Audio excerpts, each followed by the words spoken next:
And in partnership with Daisy, a leading arts education charity working throughout Devon, we're running creative workshops in schools and colleges, encouraging young people to respond to the archive through printmaking, storytelling and drama.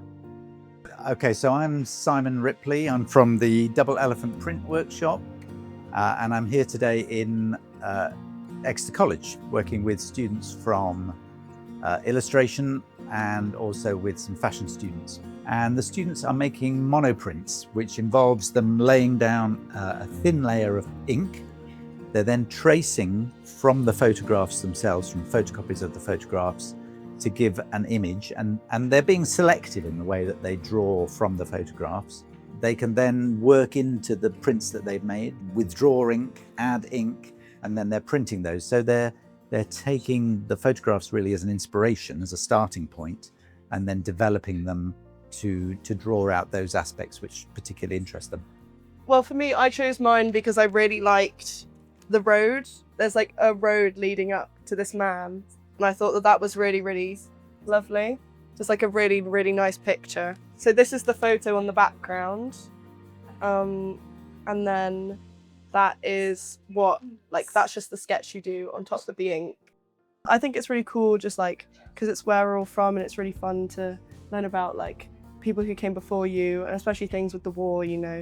It's good to like commemorate and in our own way, like remember that. It's great to give the students here a voice in this project, and to give them the chance to look at these incredible photographs, an amazing archive of photographs. It also helps us really just understand what people went through. I did a gas mask one earlier, but I'm now working on the town of Exeter. I'm going to start using a map of Exeter as a base, and then I'm going to try and layer pictures of people over it.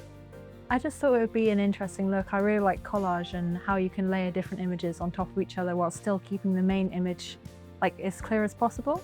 So I thought if you could have a simple background layer that's basically just lines, like a map, and then the more recognizable figures like people coming through in different colors, it would create a really good visual effect. I enjoyed the fact that we got to see old Exeter photos and then the new ones, and we compared them and we got to layer them all, which was really interesting, and it's something that I wouldn't typically work with. Can't really see it, but those like the lines were from the Exeter building now, so what Exeter looks like now, and then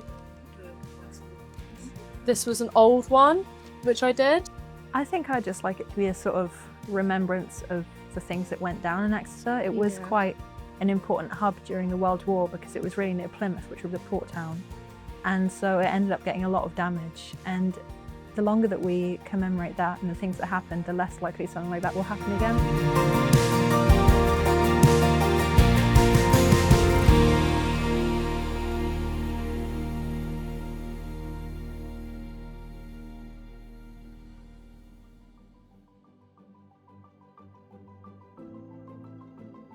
I suppose the important legacy of a project like this is to understand where we've come from and how the city has changed. There are some stunning photographs of the Blitz itself and the aftermath of the Blitz, and the reconstruction that took place after the Second World War has, really characterized the city. So it's great to be able to understand that history, that development, and contextualize how the city is today and why it is like it is.